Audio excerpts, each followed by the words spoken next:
Hey guys, it's Pat from Pat's Brewery, and I figured it's about time we had a bit of a chat and brew. So we've not done this for a while. This is just a video for me to give you a bit of an update of what we've been up to, any plans for the future and bits and pieces. I know some of my other videos tend to be focused on one thing and not how things are going overall, so yeah, it's nice to kind of have a bit of a chat and just go through some stuff, kind of a bit ad hoc. I've not planned anything for this, so we'll see where it goes. But for this to be a chat and brew, we need to have ourselves just that, a brew. Let's open this up a little bit more.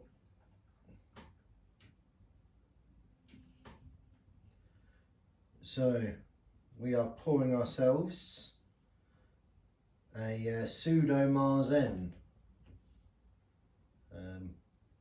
So I brewed this during a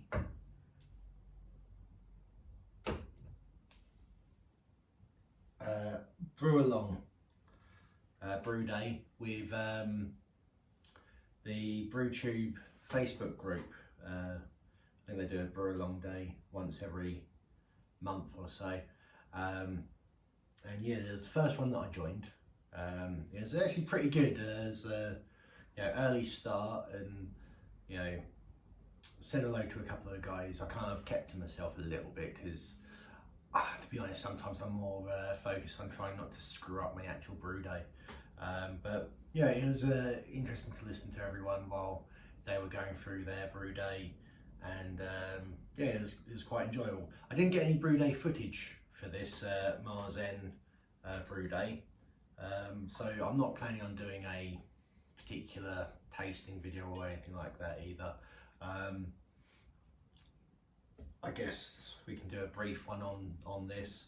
So I can tell you that see, I've also bottled some. That's something else I'll talk about. So with this one, so this Marzen, or as I've called it, the Mars When, because obviously Marzens are meant to be brewed in March but not drunk until October time. But because we've done this with we used a Kvike or Quake yeast, however you pronounce it, I was able to get this done quite quickly. And yeah, it's been about a month in the keg, but that is really clear. Didn't bring my little light out here this time. Well, see me. Oh well, maybe I'll turn the lights on in a bit and show you. But anyway, nice and clear.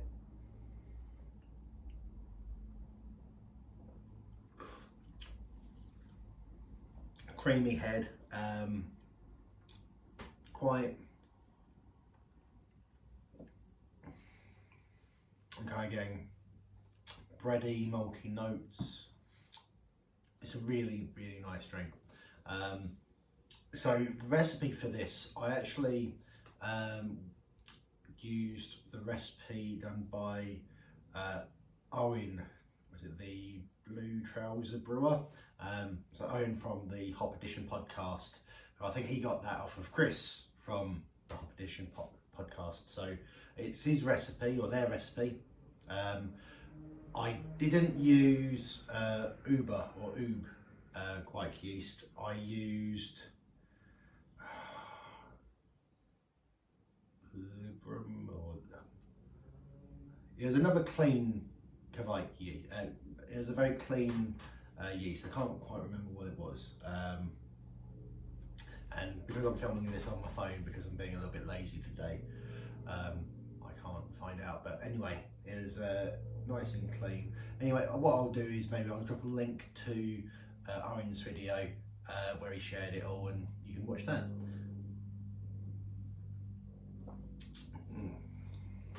That's nice. So, I'm standing a bit far back from the bar, so there we go. So, what we've been up to. So as I say, we've already released a couple of videos on the 2 brew days that I've done. Third one is the Marzen, which there won't be a video out specifically for it. What else is going on? Well, I guess this kind of half accounts for some of the lack of content. I've not been drinking as much recently. Over the last few years I've put on a little bit of timber. So at the start of this year I kind of said to myself, no, lose a bit of weight. So I've been reducing the old alcohol consumption, and that has made doing these videos and bits and pieces a little bit difficult, because you go, you know, what is a brewing and beer channel without the guy really hosting it drinking, but now you can tell. But yeah, I've lost almost a couple of stone, so which is really good. A little bit more to still lose, but anyway, that's one of the reasons why the videos have been a little bit off, and just to let you know that. But I guess that's one of the things that's going to be in some of your favours, because if I'm trying to reduce the alcohol consumption, but I'm not trying to reduce the amount of brew days and bits and pieces that I'm doing, there's only one option really, isn't there? And that is beer mail. And that's the reason why there's one part I did plan for this video. I've don't know if you can see that. I might do some zooming ins or something, don't know. But we've got some bottles already prepped of the pumpkin spiced porter, the Marzen, and the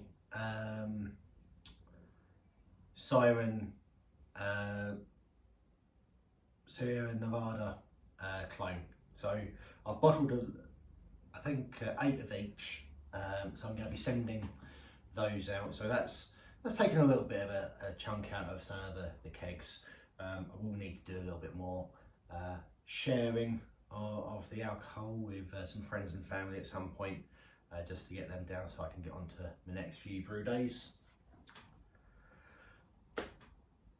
Talking about future brew days, what's next on the list? Well, some of you may know that last year, and technically the year before as well, but I didn't record any of it or tell anyone about it, but definitely last year we had a little event called Paptoberfest, which is where I filled up all of the kegs and have friends and family round to get drunk. Very good too. Well, I'll be looking to do that again this year, and I have decided on the beers I'm going to be doing. So the beers and the theme are all sorted. So the theme was kind of suggested of making sure, well, a couple of suggestions that I got. One was make sure that there's plenty of variety, like in style. But another thing that I got, and I think it was Mr. Big Banana himself that suggested a colour spectrum type theme. And I'm definitely, well, with the beers that I've chosen, we are kind of going with that aspect. So from lightest to darkest, we are going with a wheat beer, Hefeweizen or something like that, which is going to be your white beer. I'm then going to do a Belgian blonde, so saying like a Lethe, or something equivalent. We're then going to do a New England IPA, which I'm hoping for a orange colour.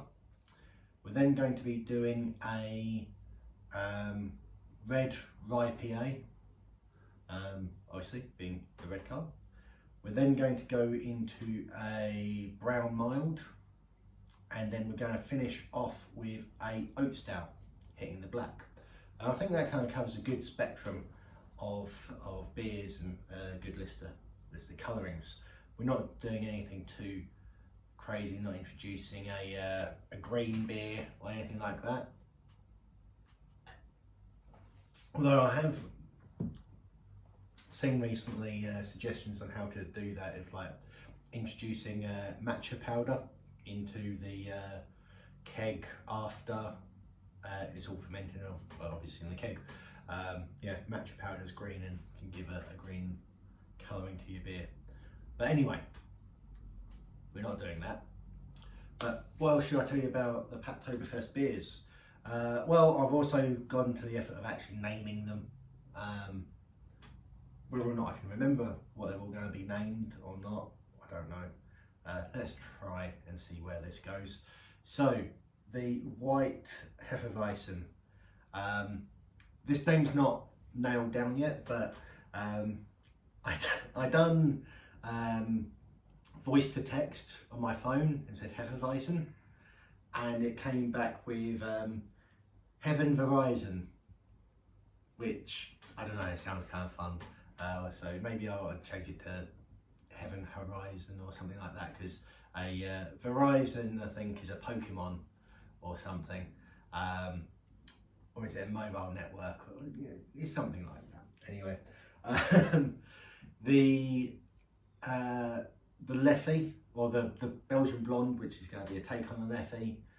I was thinking, I started off with Leffy, my version could be a righty, and then I was thinking what's a righty, blah blah blah. So I kind of came up with, I figured maybe a southpaw, you know, taking a little bit of the old boxing terminology. That could be a bit fun as a name. The New England IPA, to be honest, that one I don't really have a proper name for. All I've just been calling it is, I'm hoping for it to be soft and juicy. So that's the name so far, soft and juicy. With the red IPA, the name that's been suggested, and I quite like, is, what was it? Red Horse Rainbow Rye. And yeah, that's partially a song title. The band's called Clutch.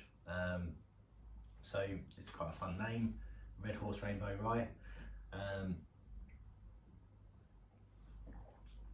With regards to the mild, you can't beat a bit of mild High Club, can you? You know, that'll probably be that one. I did try and find some other ones, but yeah, then again, it's not a very original name, but we'll go with that for now. And then we've got the oat stout. Now, what's oats other than, you know, use oats for porridge? So it's a Pat's porridge, I think, is the name for that one. Just a good thing that we're not trying to make a white oatmeal stout. Sorry, lowering the tone. It's alright, it's a Friday night and the missus has gone out, so I can lower the tone all I like.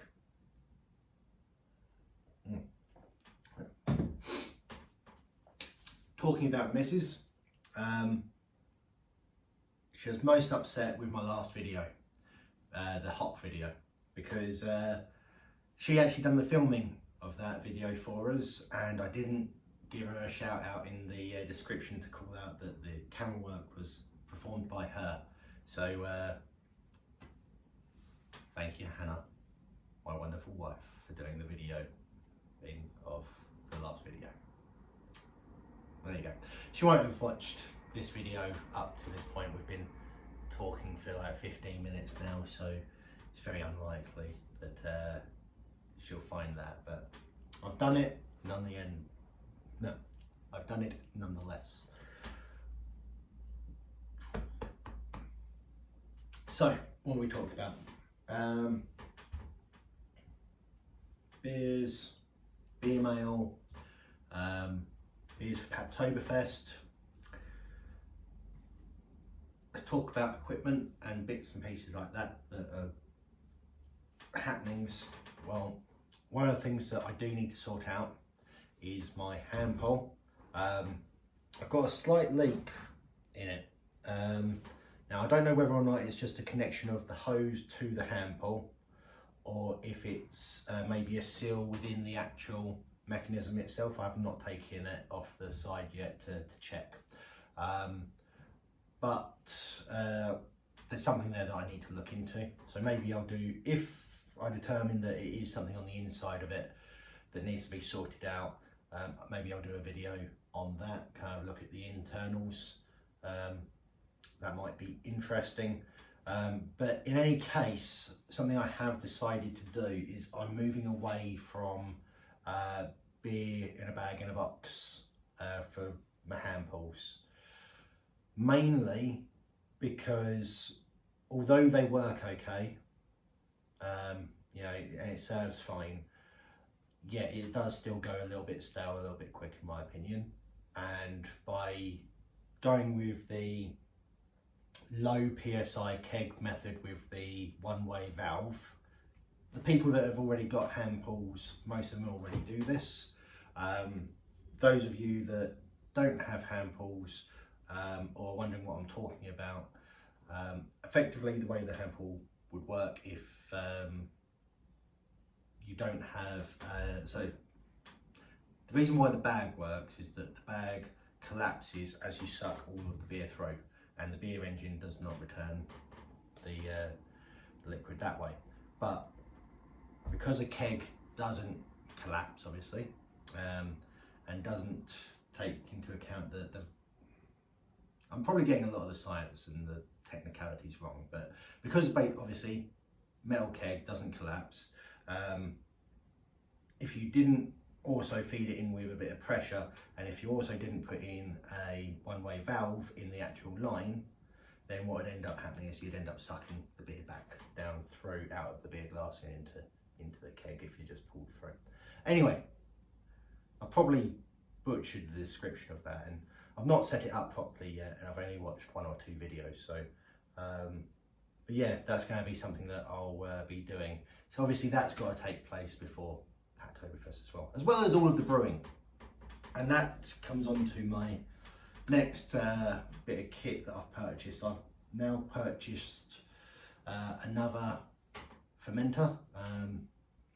Because I'm literally going to do no as minimal editing of this as possible, I don't know if I'll do a photo over the top. Maybe I've got room here, so maybe we'll post it in here quickly or something. But I got myself another pressure fermenter to go with my other 2. So now the fermentation station is all set up. Well, no, it's not. I still need to get a 3rd pump for it and set up the cooling for it. So it still needs setting up properly. But anyway, in theory, once I've got it all set up, that means that I'll be able to have 3 beers fermenting all at the same time. 4 if I use the fermentation fridge in an old bucket. So, based off of that, it actually makes the road to Hacktoberfest a lot easier. I know last year it was quite stressful because I had 2 fermenters, technically 3. I did use all 3 at one point, but the timings of everything, of how long things are fermenting for, dry hopping for, and bits like that. I only brew during the weekends really, so having to arrange that plus conditioning times and stuff does make for some hectic weekends, especially when you're trying to do the rest of your life. So yeah, hopefully by having this extra fermenter, which to be honest, I went over the top. I didn't get another, well, you've probably already seen. I've decided not to go with another 60 litre fermenter. I've gone back to it. I've gone with a 30 litre all-rounder, but I've gone with the hot bong as well. I know that people say it's not needed. It's not needed. You just open it, and yeah, the CO2 will come out the top. You throw your hops in, then you close it, and then you repressurize. But it does kind of look cool, and I'm all about that. No. I do like a little bit of a gadget, and yeah, the hot bong is definitely a gadget. It's not needed, but I thought, why not? Why not? So yeah, yeah. So that'll be an interesting bit of kit. I still got to finish getting that all set up,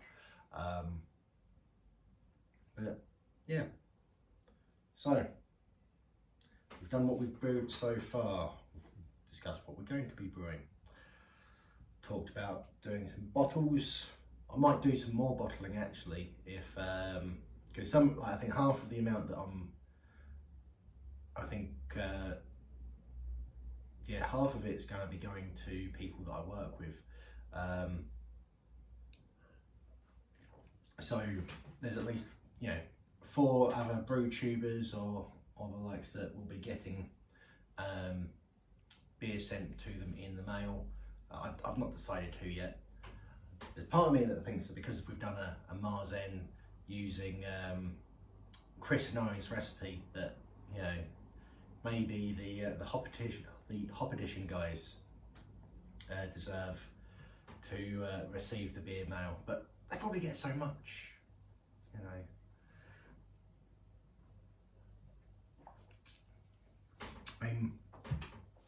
talking about the hop edition, see, I'm behind with regards to listening to it. I know that a lot of people actually watch it on a Saturday night when they're recording live. I still listen to it on the old podcast through the Apple iPod one. Yeah, I listen on there. I listen to it when I go for a walk and whatever. But I'm at like episode, I think 24, 25. They've just started talking about I think there's a sanitizer and cleaning episode that I'm listening to at the moment. And I know that they're on like episode 60 something, and you're going to be like, Pat, why are you so far behind? And it's just because while everyone else was listening to it during lockdown, I was still working and wasn't going out for walks like everyone else were at that time. So I just fell really far behind, but I'm loving listening to it. And it's really interesting stuff, because I'd say that as they go through things, you go, oh yeah, that makes sense, or I knew that, but I'm glad that someone else has said it, or just getting the 4 guys' views on it all is just really, really worthwhile, really interesting. So anyone that isn't listening to the Hop Edition podcast, or subscribe to their YouTube channel or Facebook page, I suggest that you do. They don't need promotion from me. They're already all popular. But, credit where it's due. I just need to try and catch up so that, if I do send them some beers and they try them and say, oh, this Pat guy, he's done this Marzen, it tastes like crap. Well, I probably won't hear about it for another year and a half, will I, if I'm that far behind? But so that'll be really disappointing a few years down the line, and I'll listen to it and go, oh, that's a little bit disappointing. But anyway, I'm just rambling now, guys. So let me just do a little shout out to all of yourselves. We're up to 280 subscribers last time I checked. Still much appreciated. I am really aiming for 300 subscribers by the end of this year. If we could reach that, I'll be really chuffed. So feel free to share this video and or any of my videos. Maybe not this one. This one's probably not as likely to get the subscribers to click that button, but if there's content that I've done before that you think's good, or maybe you do just think that I'm a fun character, feel free to share, and we'll see if we reach that 300 goal. I should probably do something if we do, maybe a little beer mail competition or something.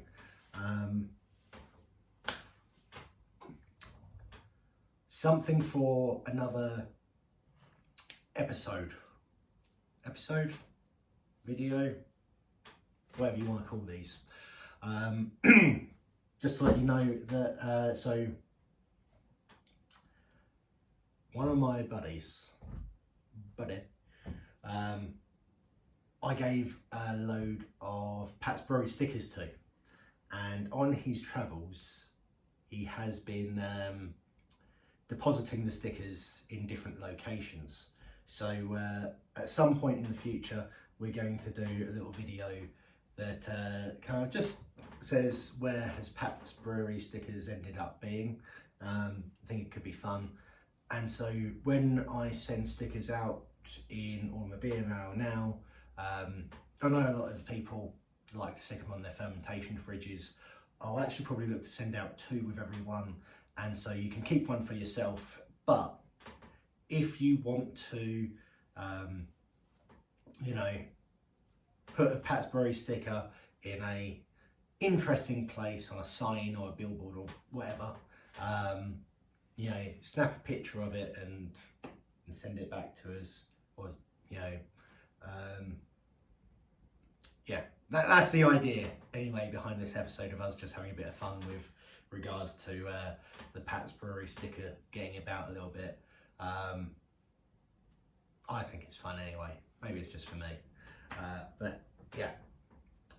Well, anyway, guys. Oh no, not the end. Something else just to call out. So you guys that stay on till the end, you're getting all of the gold. I've recently received some beer mail from Brew Rick Shaw. Thank you very much, Rick. I've not got to try them yet. They are in the fridge right now. I might try one tonight and film that. Then again, I'm being a little bit lazy tonight, and I think that actually it deserves the effort of getting the proper camera out and bits. No, I'm not going to do it tonight, but I will be doing some videos of trying your beers. It's really appreciated receiving them, and yeah, everyone look forward to seeing those videos in the future. Now that's the end. So until next time, guys, I've been Pat from Pat's Brewery, having a bit of a chat and a brew. I'll see you next time. Cheers.